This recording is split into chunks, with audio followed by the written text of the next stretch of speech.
Hello বন্ধুরা, India versus ইংল্যান্ডের দ্বিতীয় টেস্ট ম্যাচে দেখা গেল যে 3জন প্লেয়ার বাদ পড়েছে এবং 3জন প্লেয়ার নতুন করে খেলতে চলেছে। তবে কে কে বাদ পড়লো সেটা আমরা প্রথমে দেখে নেব। তবে বন্ধুরা, এখানে দেখা যাচ্ছে যে রবীন্দ্র জাদেজা বাদ পড়েছে। তবে নেক্সট দেখা গেল যে জাসপ্রীত বুমরা খেলবে না। তবে এখানে আরও শার্দুল ঠাকুর দেখা যাচ্ছে যে এই দ্বিতীয় ম্যাচটিতে নেই। তবে কে কে নতুন করে খেলতে চলেছে সেটাও আমরা দেখে নেব। তবে আমরা প্রথমে দেখে নেব প্লেইং ইলেভেনটা।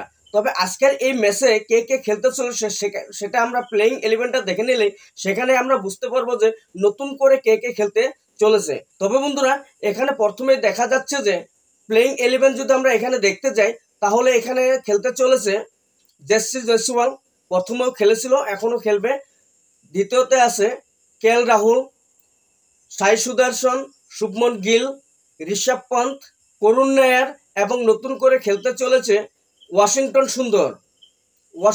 সুন্দর রবীন্দ্র জাদেজার জায়গায় খেলতে চলেছে ওয়াশিংটন সুন্দর।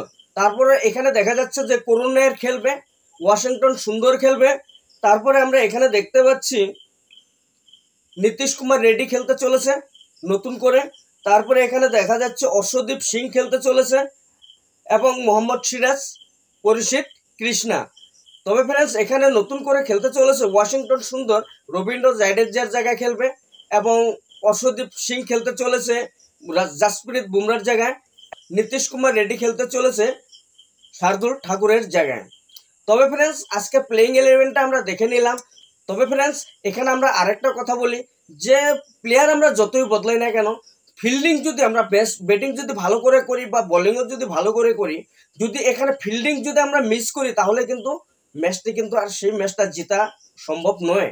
কারণ ম্যাচটি যদি আমরা জিততে চাই তাহলে কিন্তু প্রত্যেকটা প্লেয়ারে এখানে দেখা যাচ্ছে যে ফিল্ডিং কিন্তু মিস করেছে।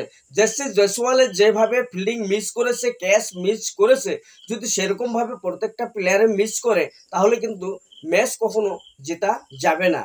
তবে ফ্রেন্ডস, আশা করি প্রত্যেকটা প্লেয়ারে এখানে সুন্দর করে ব্যাটিং করবে, ফিল্ডিং করবে, তাহলে কিন্তু আমরা ম্যাচটা জেতার জন্য সম্ভব হব। তবে ফ্রেন্ডস, তোমাদের কাছে ভিডিওটা কেমন লেগেছে অবশ্যই কমেন্ট করে জানাবে এবং প্রত্যেকজন বন্ধুদের কাছে এই ভিডিওটা পৌঁছানোর জন্য ভিডিওটাকে শেয়ার করে দেবে। ধন্যবাদ।